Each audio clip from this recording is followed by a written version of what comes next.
Tonight, we are going to meet y'all at the finish line with myself, BallGame, and Richmond Webb as we discuss, is bad blood quietly brewing and the parting wasn't as amicably mutual as we were all led to believe between Fangio and McDaniel? We'll talk about that because I think there's a real conversation to be had there. On top of that, the Dolphins continue to fill out their defensive staff, so we'll go over that. We'll also talk about which player in this defense could benefit the most with Fangio gone and Weaver now the new coordinator. Plus, could this possibly be Tyreek's last year as a Dolphin just based on financial reasons alone? We'll discuss it all. Smash the like button. Subscribe if you're new. Let's get into it.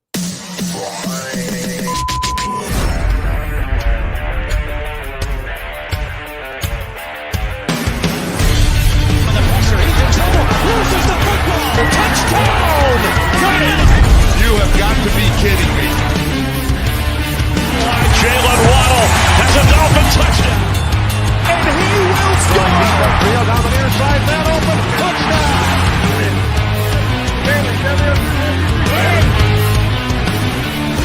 The run from Tua Tagovailoa. Touchdown! He's going deep. He's got it for a touchdown again! Touchdown!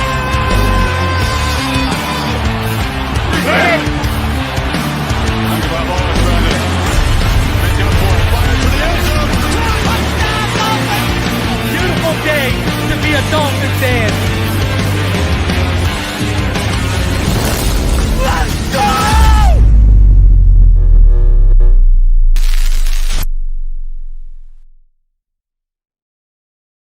All right, huddle up, huddle up. We're gonna crank these engines up on one. All right? Wait, 80. Wait, set. Drivers, start your engines.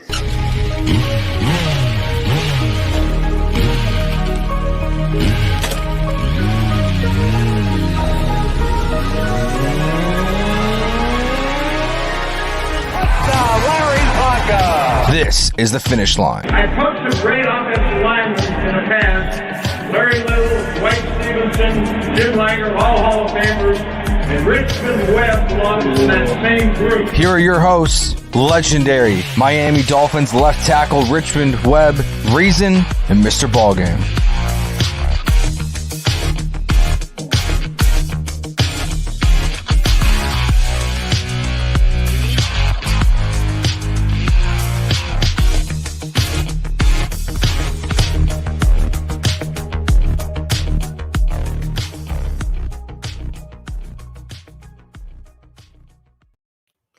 What is good, Fin Nation? What's good? It's your boy Reason, and we are back here for another one as we welcome y'all into the finish line. I'm not going to have a long, strung out intro here. I already slipped over my words in that opening, I was walking on ice. So I'm just going to, because the fans haven't had a chance to hear you guys give your thoughts on the hiring of Anthony Weaver on this channel. So I'm just going to give the floor to you guys. Richmond, BallGame. I'll start with you, Richmond. Your guys' thoughts on the new hire. How are you feeling as a Dolphins fan now with, a new fun adventure of we don't even know what defense he's going to run? No, we don't. I'm good. How is everybody doing, Mr. BallGame? I'm good. The thing is, we kind of talked about it on the season finale wrap-up show, and his name did come up a couple times as far as possibly being a candidate. I know Neil was one that definitely liked Weaver from Baltimore. I think the most important thing is during the interview process, and get into stuff you're talking about later, but as far as the interview process, you got to make sure that you bring in somebody that really can relate to players, and at the same time design a defense that all your players can really benefit, maximize their potential. And I know he's a defensive line coach, this and that, but if he hires his supporting staff, for the cornerbacks, backers, this and that, people that really do that, wrong one built in a day, but you surround yourself with people like that. I think the other thing also is, I think I saw something last week where maybe when McDaniel was in Atlanta, maybe he was in Detroit, that's how they met and they formed a friendship or something. So it definitely, when you spend that much time around somebody, you definitely got to be able to communicate, because there's going to be days, you might come in with a bad attitude or vice versa, but for the most part, you got to be able to gel and work together. So I think that's definitely important. But young guy, I remember, the last show you were talking about, he was defense coordinator and with the Texans, and that didn't work out too well. But like sometimes the second time around, you kind of learn from your mistakes, and you kind of rectify the first time situation, because sometimes it's an unknown when you've never been in that position, and then you get in that position and you say, okay, I realize what I did. You self-reflect what I did wrong. If I get another opportunity, I'll do it this way. So I'm cool with it. I'm happy. I think it's good for McDaniel too, because I think when you really start to create a culture where you really not only developing players, but coaches, you're going to leave them, coaches are going to leave and this and that. And that's one thing I always admired about Nick Saban. He was always losing players. He was always losing coaches. But, and a lot of them became head coaches, and a lot of them became head coaches in the SEC, which he would coach against. But that never deterred him from maintaining the same thing. So when you can, be that guy, be happy for guys to leave, to give you another opportunity to keep developing people, I think that's when you truly hit growth. So I have no issue with it. I'm looking forward to it. I think a lot of players, hopefully, they're going to be excited about it as well. What do you think, BallGame? I think across the board, man. I still take my hat off to Vic, man, for him to be able to hold his squad together and do what they did as a defense, total defense, doing all the adversity they faced. That says a lot about the players that are still here on this team currently and the leadership that he provided. Now, going forward, the young guys, I do believe that when young coaches given opportunities and they don't necessarily have the best outing on those first ones, self-reflection is always something that all coaches can use to their benefit, because him leaving the Houston Texans, who at the time when he had the job was a shambles, and then going and sitting for a couple of years underneath Harbaugh, who's been one of the best to do it, you become a sponge, especially a sponge towards things that you knew you didn't have in your toolbox that could have helped you been successful at that previous stint. And one thing from my research I've done is to know that most people that talk about him say that he's a quick study and that he never stops asking questions. That's probably one of the best things about the fact that he's a young guy, because he's still hungry and he still has a desire to be better. And I think that's going to bode well for us, because we have guys that are established veterans, have been at the top of their game in the league. But, that was one of the things that rubbed him wrong with Vic, that he didn't ask any input. A guy like Weaver will come in, trust his guys, but at the same time value the input that his guys will have, because his ego is not tied to the fact that I need to use – they all use their positions and places to get to the next level. But I think for him, this is going to be one of those situations that he actually is going to genuinely relish, because not often you get second chances at, a first impression once again. And the Dolphins being the team that, a lot of the spotlight is on now and people are talking about more, this is a fresh opportunity for him to say, you know what? I don't know it all, but I know y'all guys know what y'all do best. Let's sit down at the table and figure out what defense is going to be the best defense that we can put out to effectively take away what offense is going to want to try against us. And then, and I think if he's not coming in with some level of excitement, having to line up against arguably two of the best wide receivers the game presents as a challenge every week, and try to figure out how to stop our offense. If you can figure out how to stop our offense, you should be fine to be able to do it against most. You know what I mean? I'm excited really at this point, because I don't think there's a space that I've looked at that leads me to believe that we'll regress. I think with a new mindset and guys actually getting it's tough when you direct with somebody that won't listen to you. You know what I I want? think I want to. I people want. that I ever want to had ask you jobs. this. I want to ask you this because I had a discussion with someone and it got pretty heated, and it Okay. was about something you mentioned there. And before it slips my mind, you mentioned it a few minutes ago. At the beginning of your thoughts on this, the whole collaborative issue, the whole collaboration thing. It was something we were going to talk about on Dolphins After Dark, but we're going to do one last past weekend, but I wasn't feeling well and it just didn't work. Ended up working out in terms of people's schedule and stuff. Okay. So the whole collaboration thing, as a former defensive coordinator yourself and defensive backs coach, I want to know your stance, and then I want to actually hear Richmond's stance on this as a former player. But I want to start with you because you were the coach.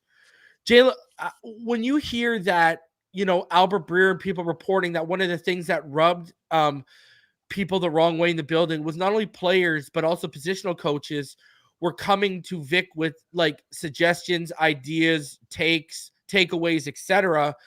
And he was like, I don't want to say non-responsive to them, but he was totally closed door to them, right? Like whether McDaniel will listen to you, at least, I mean, whether McDaniel will follow your advice, he'll at least listen to you, right? And Fangio was very closed off. Now, I had a discussion with someone and they were on the side of, listen, look at his resume, look at what he's done, et cetera, et cetera. And I agree with that.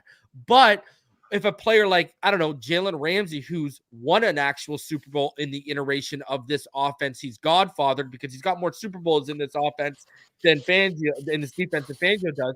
If a guy like that comes and makes a suggestion to you, like, i.e., not even just shadowing, but things he sees, how do you take on the whole collaborative effort thing? Because you saw it mentioned by Mike McDaniel with Anthony Weaver BallGame.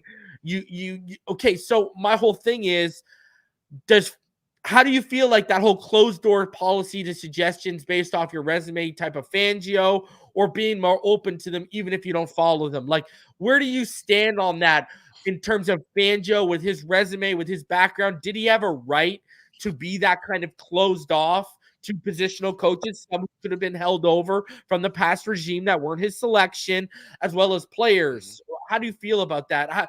What's your method as a coach? How do you view that as a coach?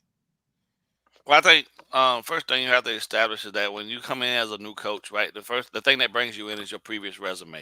And I think across the board, when you take into consideration who you're actually going to be in charge of coaching, without taking into consideration the veterans, at least the veterans' ideas and how they feel about what you're implementing and things of that nature, you kind of put yourself at odds with those people because they're the ones that actually physically have to go out and execute the plan.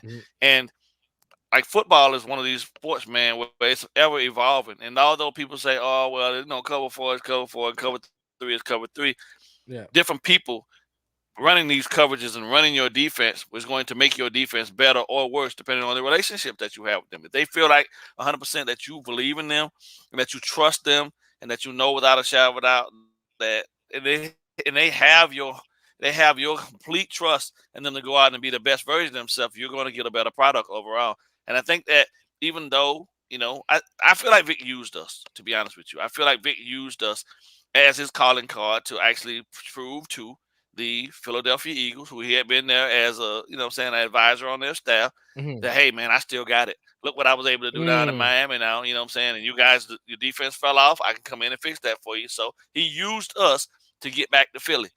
Happens all the time in NFL. I don't hate the game. I just know that across the board, it is what it is. But when you have players who have played this game at the highest level and their names ring out and they're still as valuable to your organization as their name has said they would be when you signed them, coming in with, like Jalen, for example, you have to at some point lower your ego and say, you know what, I respect you because you're still a top 3 corner in this league. What do you think I can do within my defense to make you that much better so you can help us? You have to do that. And the ego has to go out of that process. And I don't understand. And I do understand because Vic was really, like I said, his agenda was to use us. I mean, nobody can change my mind about that. But, it's a business. And at the end of the day, he wanted to be somewhere else doing something else. And that's okay. But you got to at least take into consideration your players, because if you don't, then you wall them off and you shut them off, and then people stop really giving you maximum effort. Just because I'm getting paid to do this don't mean that I got to go out here and put everything into it, because then if I don't have your 100% backing of what I'm doing, and you're not believing in me when I know I can make things better, then am I really required then at that point to give you my best effort also? And then, that other piece of him just completely walling off the young guys and not dealing with them. Like, nobody in their right mind understand. Anybody that know football know that you can't ever get better in the NFL unless you actually get reps on the field. Mistakes is where and you're going to make mistakes because we're human and that's what happens. But you can't tell me that wasn't a situation between Eli Apple and him and Cam Smith where that was Vic just saying, I'm gonna go with who I want to go with, and I don't give a shit about what y'all got to say because of the fact that I'm the one in charge. When I said earlier, well, it's been reported players went to him about that situation, saying you need to play Cam Smith over Eli, and he didn't want to hear it. I can believe it because he's old school and he was set in his ways, but he also had an agenda. Well, if I put this kid out there and this kid don't do what I need him to do, and it costs me a game, or he blow us up, I don't even want him out there. I'd rather go with Eli. Eli's a vet. I know his ceiling. I don't know this kid's ceiling. I'm not doing it. I don't trust what y'all telling me. I'm going to throw a conspiracy theory out there for you, BallGame. I also think the issue here too was, listen, we've heard, Omar Kelly's used the word hate, that Fangio hated Cam Smith. We've seen reports that no matter what, Cam Smith wasn't playing. That was basically what was understood. No matter what, reports have come out and said that. I've read them on this channel. So we know there was an agenda. I think it dates back to Greer. I think, what you're saying holds a lot of merit. But I also because of his friendship. Well, not only that, but I think not only that, I went over this yesterday. Fangio wanted to bring over his linebacker coaches that he had in Denver, right? Herring and the other guy. He wasn't allowed to. They wanted Campanelli and they wanted Slowik. Austin Clark was a holdover. Madison was a holdover.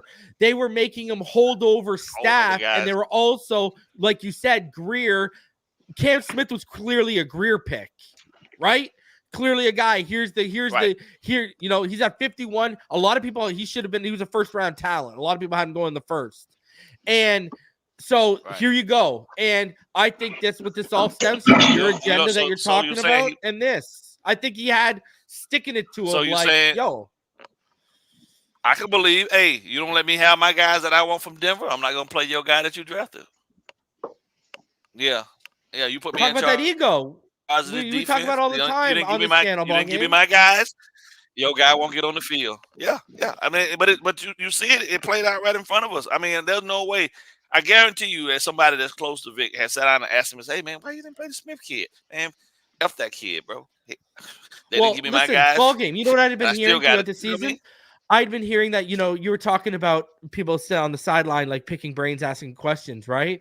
And I heard that's what Cam Smith was all year with Ramsey and X. And I heard that they started vouching for him, being like, okay, put this kid out there, give him some reps. Like, like when that report came out that players were vouching, I pretty much know it was X and Ramsey vouching for Cam over Eli, saying this kid, he's been asking the right questions, he's been doing the right things, put him out there. And the other player, it wasn't just Cam. They also apparently defensive players had issues with how Ogba was used. Well, Ogba. Yeah, and Channing Tindall. Well, no, the one was Ogba the players were seeing the production they were getting off limited snaps, and they were saying, why aren't you playing Ogba? Right. Yeah. I think, man, to be honest with you, bro, when it really comes down to it, like, he had an agenda when he came into the door. He just needed an opportunity. We gave it to him, and he was going to be gone as soon as Philly decided to go. And as soon as they started, after they went 10-1, and they started losing them games because of the defense, it was a wrap. He was gone then, but he just had to finish out his resume, add us on to the fact that he had all them injuries. And all I did was help him too, because now he gets to say, hey, man, look what I was still able to accomplish, even with all the injuries to the key players that I was relying on. We still wound up being one of the top 5 defenses. Yeah, you know what I'm saying? I agree. And then he's out of here.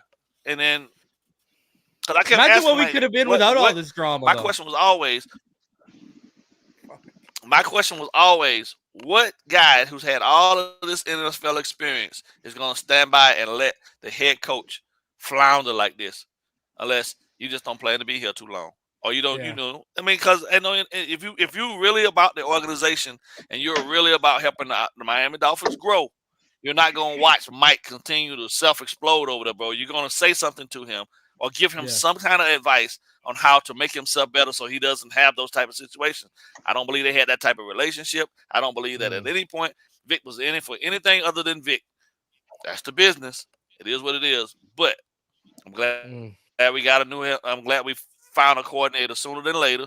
So now he can go in and assess what we got, so he can put his defense and into action. So, what are your thoughts on that, Richmond? Did you ever have any coaches that weren't very collaborative? We're kind of shut off to the suggestions and thoughts of players, because players see things too, especially if you're stuck up in there in the booth. Players and coaches on the sideline or in the game are going to see things too.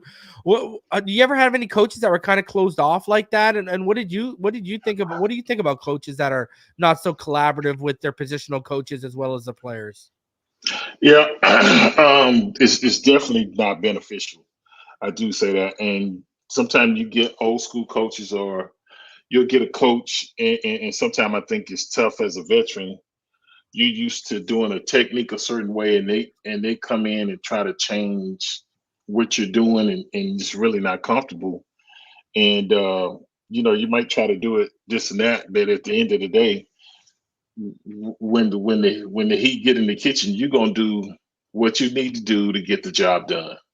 And you might work on it in practice, but in the game, you might say, "Man, the hell with this! I know what I got to do to block this guy. I understand what he's saying, but that ain't working for me. So I'm not going to sit up here and just get my ass kicked for no reason. I'm gonna do what you know what I'm saying. You got to take, and then at the end of the day, if he ain't happy about it, he gonna chew me out with this and that. But at least I know I got the job. I can deal with that. But it just makes it hard to come to work if you got somebody that you're trying to tell them something, or maybe we should do this, and they're not receptive, or they're not willing to bend, or whatever, this and that. And like BallGame was saying, I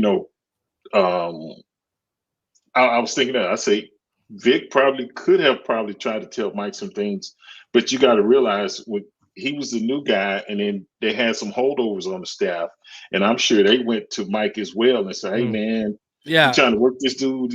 It's just so Mike would be like, "Man, we just got to deal with this dude as soon as I can get him out of here." It's just so many scenarios you just don't know. And some of those holdovers that have been around since Flores probably went to Greer and Garfinkel, and you know what I mean? And let's be honest here. You just got to be real about it. So it could be one of those type of situations. Can't work with this guy, man. He's not listening to us. Yeah. All right. So we'll get back into the whole. We'll get back into a little bit more of that discussion in a little bit here, because there is evidence to believe that there's bad blood that's brewing. We'll talk about that in a bit here. But before we do, let's talk about the main stuff from the day. The Dolphins they are hiring Ryan Crow to coach their outside linebackers per source. Former Titans outside linebackers coach who also had interest from the Vikings, Giants, Seahawks too. He's viewed as an NFL defensive coordinator. That's his potential ceiling. Listen, he spent his 6-year coaching career in Tennessee. Started as a defensive assistant in 2018, worked his way all the way up to coaching the outside linebackers, where he's been the last 3 seasons. I guess he parted ways with the Titans when they moved on from Mike Vrabel. So, I know people are like, "Oh my God, is Mike Vrabel going to come here now?" I don't think so. But now, people who might be wondering the second aspect of this story, well, what happens to the guy that Reason likes? What happens to Ryan Slowik? And Ryan Slowik is being reassigned to a different position on Dolphin staff, which will be publicly disclosed at some point. Everyone knows I'm a Ryan Slowik fan. I thought what he did with the outside linebackers in his first year as outside linebackers coach this year was absolutely fantastic. He, him and Campanelli both interviewed for the job. From what I understood, Ryan Slowik is a film nerd. He's right up Mike McDaniel's alley. Mike McDaniel, I feel, from what I understand, he was kind of the suggested candidate that was given the outside linebackers position and kind of forced on Fangio. But your thoughts, ball game, on this hire? I like it. I think one of the true definitions of when you think about the Tennessee Titans, I think one of the things that always stand out is their linebacker play. The guys are always gritty. The guys are always involved in all of the action, and they are really good at alignment and assignment. And it generally, it takes a person that really knows the ins and outs of that position to be able to get guys prepared week in and week out, because it's definitely, without a shadow of a doubt, one of the harder positions to play, because those guys are going in undersized and oftentimes having to deal with tackles and things of that nature. So they have to be sound in their technique, and they have to be willing to sacrifice themselves as well, and to be able to have somebody make that sacrifice over and over again, knowing they're giving up anywhere between 90 to 100 pounds sometimes. It takes somebody talking to them, talking to their spirit to get them to engage and do that, because that's a business decision. Every time they're going up against somebody that big against them, pancakes are real. So I like it. Like I said, when you think about the Titans, one thing you can always say about any Titans team, no matter who the head coach has been, the defense is tough. Their linebackers gonna always hit and knock your blue in the dirt. So and that can be said about this group from this year. I know they didn't have the best win to loss ratio, but them guys came to play, and I like it. I do. I think a fresh start. Well, let me ask you this: does this feel like Ryan Slowik? He interviewed for the DC job like Campanelli did. We'll talk about Campanelli in a bit here, but Campanelli left. Slowik stays. This feels like Slowik's getting promoted after what he did in 1 year. Promoted. We were top 3 in sacks. Look at the injuries he had to deal with. Look at what he was getting out of 32 plus age guys later on in the season. So this feels like he's getting promoted a little bit. But can we talk about this ball game before we get to Richmond? This is quite the task for whoever took this on. That person and Anthony Weaver, they've got to make up for Jalen Phillips, Cam Good, and Bradley Chubb being out, right? We'll talk about Jalen Phillips in a little bit here too, but they're going to be out. You might not have the AVG. He might price himself out. You might have to, you got to rebuild the depth at edge, and you got to make sure that depth is good enough to get you there until your guys are back. It's gonna be one hell of a task. Yeah, it is. It's definitely a job that whoever, when they started the process prior to those guys that interviewed for it had to have taken in consideration how big of an impact that position has been for us, and how you don't get to go backwards, right? You've seen the productivity from the guys, and unfortunately the 2 top guys are out, but they still had premium productivity. So him taking the job definitely is going to be his foot to the fire right out the gate. He doesn't get any time to say, "Oh, well, I don't have the." Nope. They was able to do it without, Phillips and Chubb, and they were still highly productive. So but I do believe I have nothing in my spirit that tells me that he won't be able to get a high level of productivity. You know what I mean? I think they sought after him and they took him for his ability to be able to motivate guys and get guys to play out of their minds. So I'm okay with it. I think you have to any job worth having is going to have some difficulty associated with it. So, it's NFL football at the highest level. So, it's not going to be a walk in the park. It's what you make it. So it ain't going to be a walk in the park for either linebackers coach. We just hired Joe Barry, who we don't know if Baker's going to be back. You got to get something out of Channing Tindall. Duke Riley's a free agent. We've got nothing beyond David Long. Even Joe Barry, thank God we're bringing in a great experienced linebackers coach for the interior, because there's work to be put in. Yeah, they're in there. Knight says fully expects Slowik to be assistant DC or head C, and he also says, let's effing go. The finish line is into his house. And he also gifted a membership to someone in the chat, so I appreciate you. What are your thoughts, Richmond, on the hire of Joe Crow as the new outside linebacker coach, and Slowik being reassigned that we are assuming and speculating could potentially be a promotion?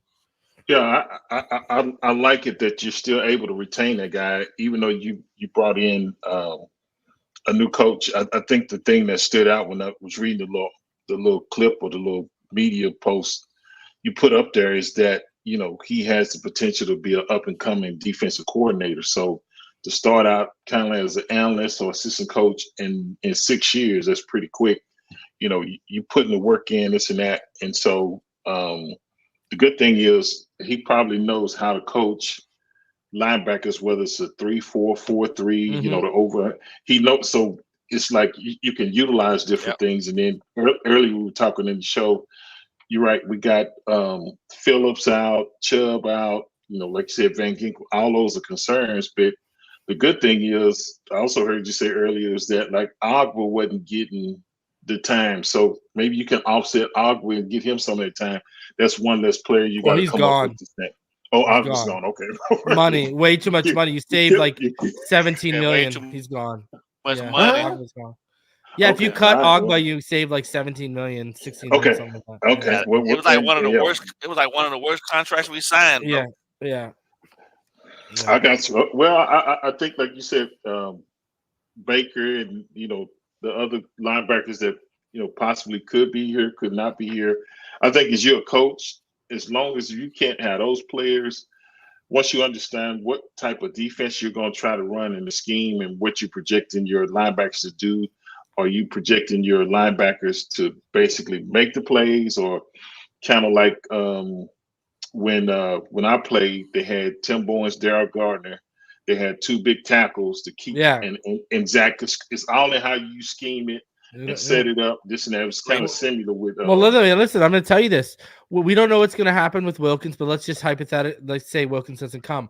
I think DT, edge, and interior linebacker are all in play in those first two rounds if the right guy on their board falls, as well as if the right guy falls, the right center like Jackson Powers Johnson, or if Troy Fontenot, the right interior guy who can also play tackle, falls at 21. I think there's legitimately like 5 or 6 positions in play on those first 2 picks where if the right guy falls, and I think 3 of those are defensive, and I think 2 of those are 3 of those are offensive. So I think this could go either way. This is like they could shock us with what we just said about the edge and outside linebacker room. What if there's your top 2 or top 3 edge players on the board at 15, like it was with Jalen Phillips, and you want to move up 6 spots from 21?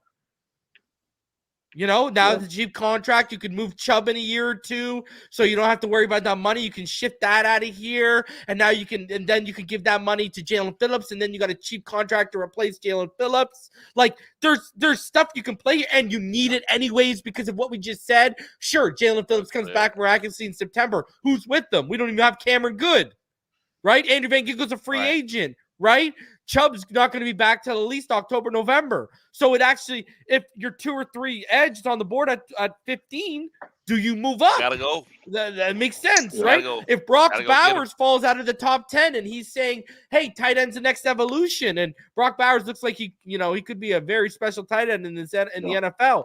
Do you move up? Like, there's legitimate stuff. If Joe Alt or Olu Fashanu, something happens between now and the combine and the draft, and one of them falls out of the top 10, or Talise Fuaga's sitting there from Oregon State, do you move up? Because those are your replacements for Teron Armstead, like long term, right? Like, there's if Jackson Powers Johnson is sitting there at 18, do you move up to make sure you get that center because he's the best lineman on the board? There's so many holes we have right now on both sides of the ball that no one's talking about. It's going to be very interesting to see not only how they manipulate the cap, but how frugal they are with it to fill all these holes. And it's going to, what it's going to come down to? Not only the draft, boys, how many quality veterans can you get here on friendly contracts? Get here on friendly contracts. Yep. And listen, do you want to pay Wilkins $24 million, or do you want to give 12 of that to Hunt, give 3 or 4 of that to maybe two of that to Isaiah Wynn, and then go get, another lineman, or go get a defensive tackle that's going to cost you $7 or $8 million to complement with Seiler, right? Like, do you use the money to get 3 for 1, or do you give the money, Wilkins, the money? We've got too many holes. Right? Like, take the compensatory pick. You know what I mean? So, listen, let's get talking with the defense here. I want to get your guys' thoughts on this. Okay. Yeah, go ahead. Go. Keep going, Richmond. Go. No, I'm ready. No, keep going. Keep going. Go. Pimpin'. Come on. Go. Okay, this is what I wanted to ask. Man. Jared Verse. Yeah, I know. Go get Jared Verse. That's what I said a couple of streams ago. If he's there at 21. Okay, so we'll start with you, Richmond. Does it feel, because you know how it works behind the scenes, you've been there, does it feel like bad blood is starting to brew between Fangio and the Dolphins a little bit? And I talk about it from this standpoint. So follow me for a minute. Okay. Walk with me, as they say. I'm going to walk with you. Okay, McDaniel, he snags Joe Barry, who was interviewing for the linebacker job, while LaFleur snags Campanelli, who was also interviewing for the linebacker job. And they're both from the Shanahan tree, right? They both came from the 49ers. It feels like they basically swapped to make sure Fangio wouldn't get either one. Remember, this is also after Fangio just took our DB's coach, Joe Casper, right? He just took Joe Casper from us and took him to Philadelphia. Then he was interviewing Campanelli, and while he was also interviewing our Joe Barry, our now current linebackers coach. And instead, they just like traded places. Campanelli went to Green Bay and stayed under LaFleur and under the Shanahan tree. And you know what I mean? And then Joe Barry came over here and he stayed under the a spinoff of the Shanahan tree under McDaniel. We've now heard sides coming out. You know, we even heard Jalen Ramsey at the Pro Bowl say, I don't think he said that in terms of what Jaws was saying. He said about the players partying and the work ethic. But he said if he did say it, he needs to be man enough to stand up and address it. He said that. That's true. Do you feel like some bad? Because now we're seeing like the coaching swap there after they took Casper from us. It kind of feels like they're saying, no, we're not doing you any favors. And it feels like even McDaniel pulled a string and said, hey, you got an opening, take camp over in Green Bay. Do me this favor. I don't want him going there. Well, it's easy for me because I think you said it without even saying it. When you said this, the Shanahan tree, there's only so many trees in the NFL. You know what I'm saying? You got maybe Shanahan, Andy Reid. You got Belichick tree. Andy Reid kind of falls under the old Walsh. It's like certain trees. So if you're in that network, you're not going to go against the people, you know, that just kind of help pave the way to you get who you are. I mean, it's only 32 teams, and I tell people that all the time. So you wonder why. Campanelli's been here through Flores and Boyer, Richmond. I got you. I ain't got no problem with. And sometimes that's going to happen, you know, this and that. But the main thing you don't want to do is you don't want to bite the hand that feeds you, because we all know in the NFL, you can get a promotion, you can get a defense coordinator, you can get a head coaching job, this and that. But if it doesn't work out, you can always kind of fall back under that tree under somebody and say, "Look, man, come on back over here. We'll give you a job, this and that, blah, blah, blah." Yeah. So you got to be real careful. It's a slippery slope. But if you forget where you came from, they'll remind you real quick, and you'll be wondering, like, damn, I can't get a job. And everybody be like, man, this guy is qualified. What's going on, this and that. And, you know, I just know how it works. And even with players and this and that. So you really got to be careful how you carry yourself. And it hadn't changed since I played. Does it feel like they're picking sides to you? Is that what it feels like? They're saying I didn't think about it till you brought it up. You know what I'm saying? And I was like, when you said that about the tree, that's the first thing triggered in my mind. I was like, yeah.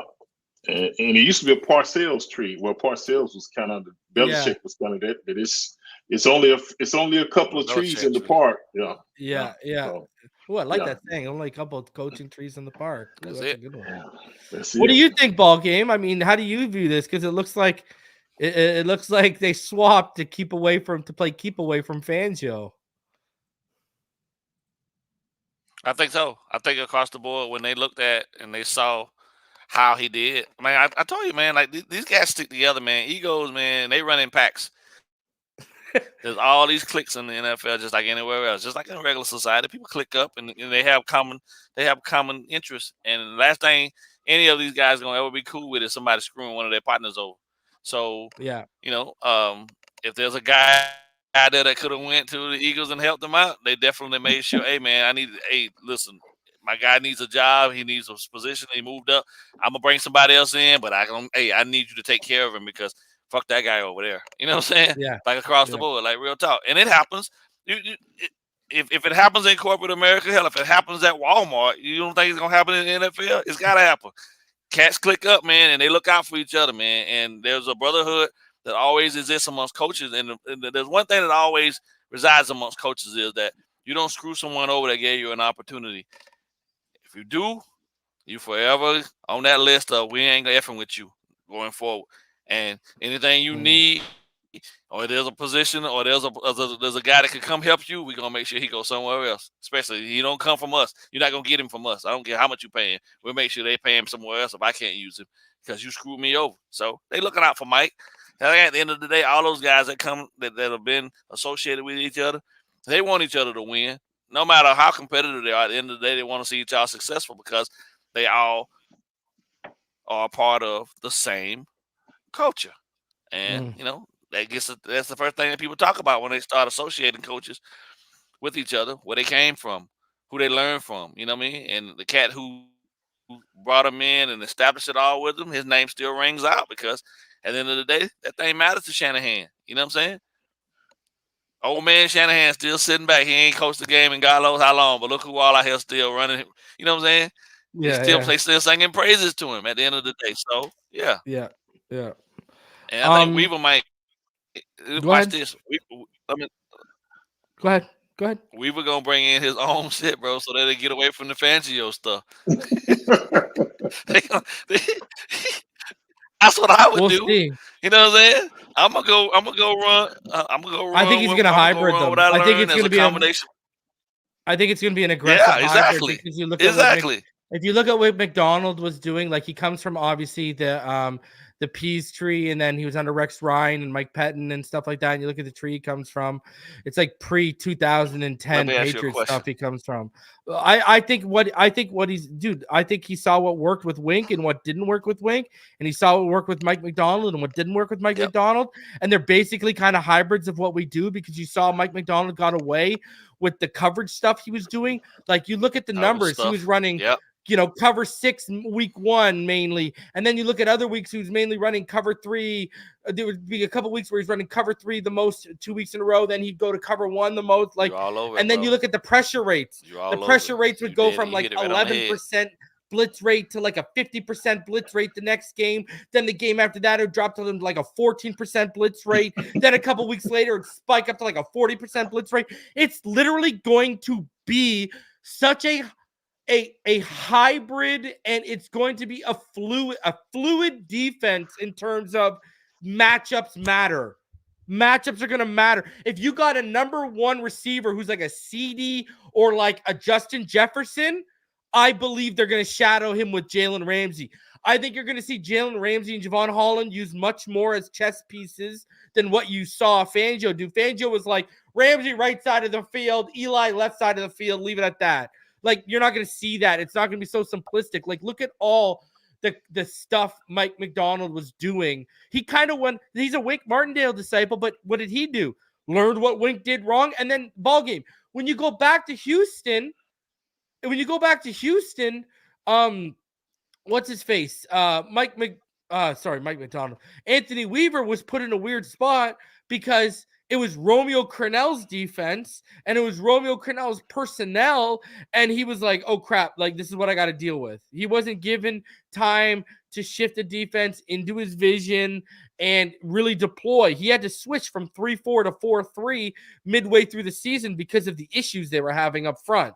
So he didn't get to do what he even wanted to do in Houston, I believe. So, and it's been like 4 or 5 years since he's been a defensive coordinator, and all 4 of those years he's been in Baltimore. The man's changed. You know, I'm not going to sit here and say he's going to run what happened in Houston. We just don't know, but I think it's going to be a very fluid defense. That's what I expect anyways. I mean, I like what you're saying, because like, even though Fangio's defense worked, it's easier sometimes to game plan if you kind of know where all the pieces are. Yeah. And you say, he might blitz this and that, but I know Ramsey's going to be over here. So, like you said, a guy like Jefferson, let's put him on the other side. X might be out. This is where we're going to eat at over here on this side. Like, you know what he'd do? Like, you know what he'd do, Richmond? Like, this is what they would do to, like, they'll show blitz with, like, the nose. and drop the or defensive tackle, drop him into second level coverage, and instead they send the linebacker to that hole. So you don't know, right? Like they'll do stuff where it'll look like the edge is coming hard off the edge. He drops back into coverage, and the slot corner blitzes instead from that side. Okay. So you know what I mean? Like that's this kind of stuff they'll do. Like they're even creative when they're aggressive. So I think it's going to be like listen, I've gone over the numbers on this channel before. Like if you look at like how they attacked Joe Burrow to like how they attacked the Colts the following week, totally different in terms of what they predominantly ran coverage wise and their blitz rate. Like their blitz rate against Joe Burrow was like 11%. Against the Colts, it jumped to 50%. And I'm fine with that because I think you're doing it week by week. If it changes, if this guy can't handle it, give it to him. But if you know this guy can really hurt you, he picks it up, this and that, then you can't do it as much. So I love that. It's not just a cookie cutter where you just say, this is our defense, this is what we're gonna play every week, this and that, blah blah blah. So I like the way I love it because it ain't just that you just plug it in and just say, okay, it's our defense, boys. No matter who we play, we're gonna shut them down doing this and that. Because, like you said, it might be a receiver one week. Well, it might be a tight end, like you said, that you know, trying to shut down like a Kelsey or something like that. Because it all depends on what you're facing that week and how you're attacking. So I definitely agree with you. I think that's good there. So yeah, like it's I was talking earlier about the coverage. Week 1, they ran 23.6% of their coverage was cover 6. It was that, and then the next week against the Bengals and the Colts, they ran predominantly cover 1. Right. Then against the Browns in week 4, they ran predominantly cover 3 and cover 4. Then in week 5, they were back to running predominantly cover 6, like all over the place. Right. Like, you know what I mean? Like I think the only coverage they didn't predominantly run this year was cover 2 and cover 0. Like they ran it, but they never ran it at the highest rate of any coverage they called in a game. So it was just all matchup based. And I think that's where we came. Like we'd see Fangio get aggressive against guys like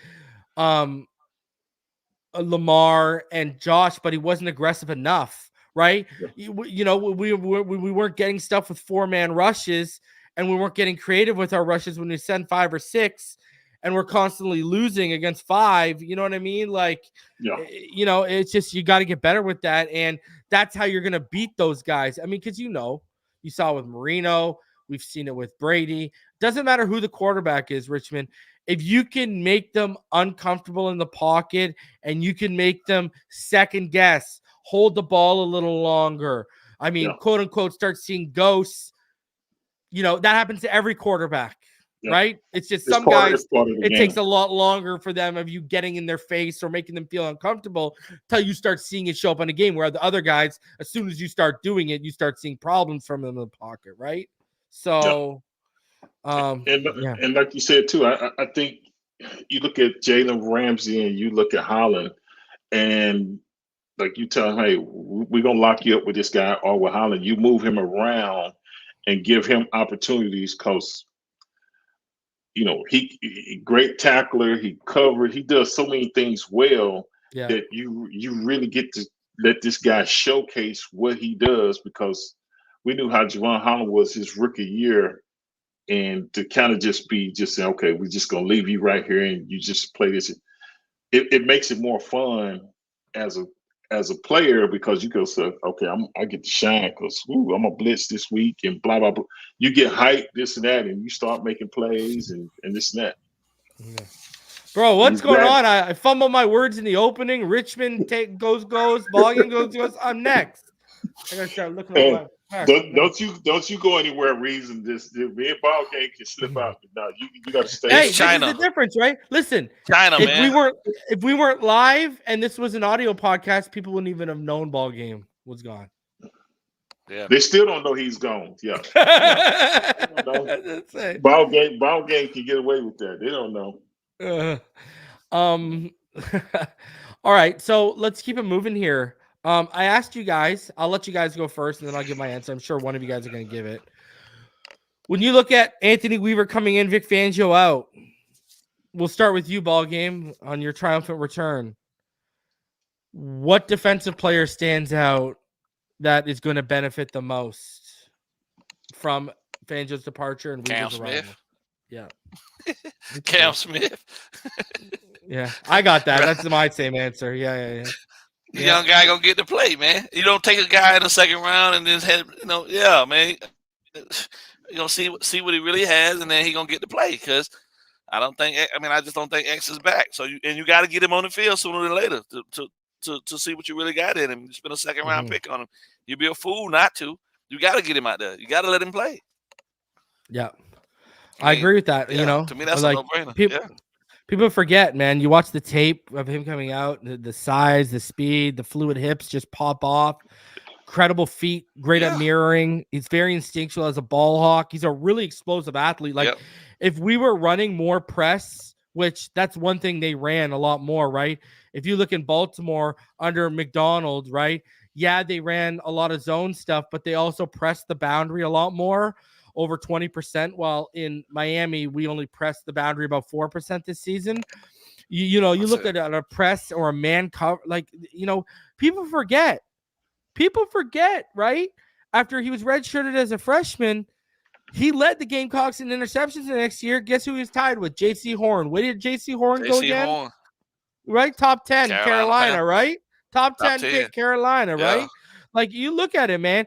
Yo, in 2021, people forget, this guy, a 36.5 NFL passer rating allowed when he was targeted, and a 71.3 in 2022, and 46.9% of the balls thrown his way were caught in 2021, and 47.4 in 2022. Like, yo, people forget Cam Smith. You put on the tape, he is a gamer. There's a reason why we were excited on this channel when we made that pick, because those who had watched the kid, those who had known the kid, not these other people who hadn't watched him and hadn't evaluated him, we knew this was a good pick. And that's why a lot of us were frustrated, and we had been frustrated when we've seen people in the chat, oh, Cam must suck because Fangio didn't put him out there. Nah, now we know there's an agenda at play. And that wasn't the case at all. I'm telling you, when Cam balls out this year, going to be a lot of apologies in my chat. And I'm going to tell y'all right now, I better not hear Noah Benogany in the same breath, because, they're both great athletes, but Noah Benogany's tape, they're different. Couldn't even rewind Cam Smith's college tape, all right? Like, let's be honest. Richmond, who did you have? I'm going to guess it's Cam Smith. Yeah, I had Cam Smith, but I'm going to say something else too that I had forgot about. I think he's going to ball out as well. I think he's going to come in with a chip on his shoulder, even though he wasn't the first round pick. He was the first guy that we took, and that's who all eyes are on. When you come in and not have an opportunity to say, "Oh, this guy can play," or "He can't," so he's like, man, I gotta show these people what I can do. But the word I love you use is ball hawk. And so, Cam Smith is that way, but also Javon Holland is that way. So we could have some, you know what I'm saying? I love to hear that, because Ed Reed was that type of player, ball hawk. He just had a knack for being around the ball, making the play, whether it was a big hit, the interception, the kind of swing momentums, this and that. So I really want to see that young man do well, and I love press coverage. If you can play press coverage and not just let those receivers release off the line and stuff like that, that's real huge. Football. So yeah, that's it. Yeah. All right, we don't talk too much defense. Let's get on to the offense first. I got two more things I want to cover before we get out of here. So it's something me and Neil have talked about. Neil brought up and broached the subject. I didn't necessarily agree with it, but I do say, I would trade Tyreek before I traded Jalen Waddle, given age.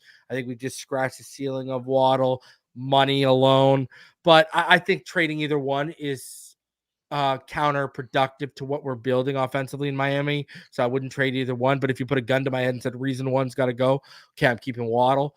But listen, there was an article from Adam Beasley, and he said it was called "Why 2024 Could Be Tyreek Hill's Last Year with the Miami Dolphins." And, something he brought up is how, this year he's going to earn close to $20 million in salary and bonuses, but that jumps to $23 million in 2025 and then $45 million in 2026. You know, so the question is, you know, when he's still able to be movable at 25 million in 2025 before it jumps to 45 million in 2026. And then with having to spread money around, how do you guys believe this could be Tyreek's last year with the Miami Dolphins? I mean, we know he's not seeing the 45 million in 2026. We know it's not happening. But given his age, early 30s, where do you guys believe in this? Because I don't know. You know, he's a finalist for Offensive Player of the Year, but you know, he's going to account for like an eighth of the team's salary cap in 2024, and it's only going to get bigger. And they could restructure him, they could do whatever. But you know, and if you do restructure him, then you can't get off on 2025 because you're pushing the money down, right? But money down. You know, if you look at it, the Dolphins could cut Tyreek Hill in about 12 months and free up 10 million in 2025 cap space, and twice that much if they designate him as a post June 1st cut. So what are your guys' thoughts on this? How many years do you see with Tyreek being here? I mean, we can all agree he ain't seen 45 million in 2026. But I mean, they could shift that money around with an extension, right? A 2-year extension and shift the money around. How many years do you guys see Tyreek being here? He's talked about how he wants to retire here. Do you think this is a realistic possibility? Like next year's your off ramp because he's still only 23 million before he gets to 45 million. What do you guys think? Richmond, I'll start with you. Yeah, I think Tyreek, he's been in the game long enough to where he knows he's probably gonna have to restructure or redo his deal or whatever. Like you said, I think he knows when your salary doubles in 1 year. I think, you know, and it's a backloaded contract. You know, the numbers look good, but you're kind of realistic about that part and say, okay, I know either I'm about to restructure, they're gonna be looking to shop me, this and that. I think the thing is I think he possibly could be here this year, next year. But I think the Dolphins are going to have to kind of get ahead of it if they can. I think that's the reason we're kind of in the shape now, trying to get some of these deals done earlier with guys. You got to look at, okay, who's going to be my core and decide who are those guys. And it fluctuates from year to year depending on injuries, age, this and that, blah, blah, blah.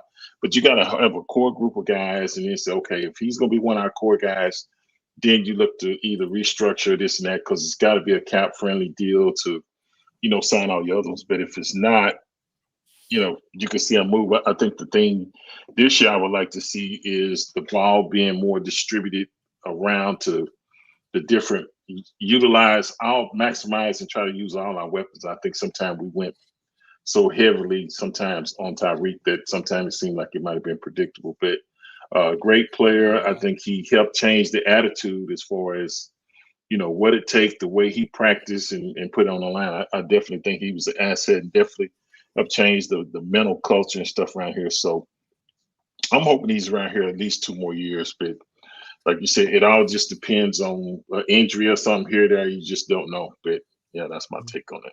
What do you think, BallGame? I think he has 2 years left. I think they're going to get out from under him before that money gets ridiculous. I think they probably will do a restructure next year because they're going to need it in regards to be able to slide everything with Tua. And then at that point, who will be coming up? Phillips and Waddle will be coming up for extensions. Yeah, and Holland does, and so, Holland doesn't have a 5th-year option. He doesn't have a 5th-year option, right? Yeah. So they're gonna need as much cap help as possible. He said 10 years, so what is that? 2025 would be 10 years for him, right? Or did he come in 2015? If he plays through, no, he didn't come in 2015. So. Did he? I think he. When did he come in? Yeah, it might have been 16, I think. Well, then so then he got 2 with us unless they restructure. Yeah, 2016. That'll be 10, right? Yeah. That'll be 10. Yeah. The $45 million a year would be 10. Yeah. Yeah. See? So I think you have to, you know, but that's why that is that much more important that they get fully everything that they need to get from him. and while he on his team, maximize it to the fullest potential before he's gone. But by that point, Waddle should be ready to take over the reins anyway. So Yeah. it is what it is. That's the business side of it. I say 2 years, and he's out. So all right. Before we get out of here, Tua was on Mad Dog. Dan Marino was on Mad Dog doing his rounds today, and he said something that Tua haters that are Marino fans aren't going to like to hear. That's what he said. Can the Dolphins win a Super Bowl with Tua? Yes, I believe so. Yes. Yeah. What does he need to do, Dan, in your opinion, to take that next step? He just needs to continue to grow, and I think he's done that. He had the best statistical year of his career and best in the league, I think, and you just got to build on that. The one thing and not making excuses, but at the end of the year, we're in some tough situations and on the road, and we had a lot of injuries, and that all plays into it. And sometimes you just got to get in the right positions and have the right people healthy so you have a chance to get to the Super Bowl. So that's what he said, brought up the injuries, what people will try to label as an excuse. What's interesting too, if you actually go look at him on Pat McAfee, there's people out here who have tried to say that McDaniel runs a cookie cutter, easy offense, and then we can run it. And there's actually a portion where Marino talks about how complicated the offense is. He said it's more complicated than people think because of all the motions and everything. Your guys' thoughts on Dan Marino saying you can win a Super Bowl with Tua Tagovailoa because he didn't win it, but he's been to the show. He knows what it takes to get there. And he's right. Tua's gotten better every year. You look at the 1 year he was healthy, played the whole season. He led the league in passing yards. What are your guys' thoughts on what Dan Marino said? Because I agree with him. I think we all agree with him. Like I said, he's gotten better every year he's been here. And whatever his deficiencies is, in the offseason, he always works to get better. Bust his ass training, coming in shape, best physical condition he can be in, this and that. Yep. And, it's not just I try to get people to say it's not just Tua. Like I said, it's injuries. We had a young coach.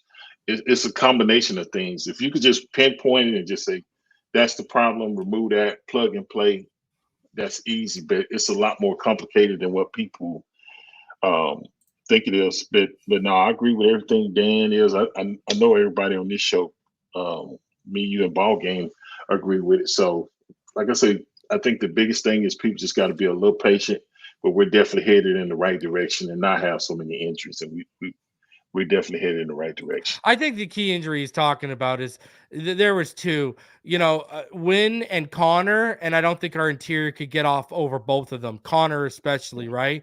What are your thoughts on what he said? That's BallGame? a lot. Yeah.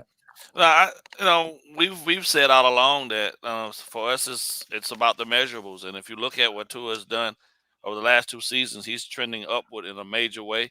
I don't think there's any reason for anybody with any common sense that knows ball to look at the situation and think that he doesn't have just as strong a possibility as any other guys out there that they keep talking about year in and year out. He's proven now that he's going to be right where he is, and he's going to be at the top. He's one of the guys that's doing it at the highest level, and the team is only going to go as far as health allows them to. I mean, and we just unfortunately had some of the most horrendous, injuries at the worst time. Had a lot of those injuries not happen, especially along that offensive line. But they did the O-line coach did an admirable job keeping those guys together, keep Tua upright.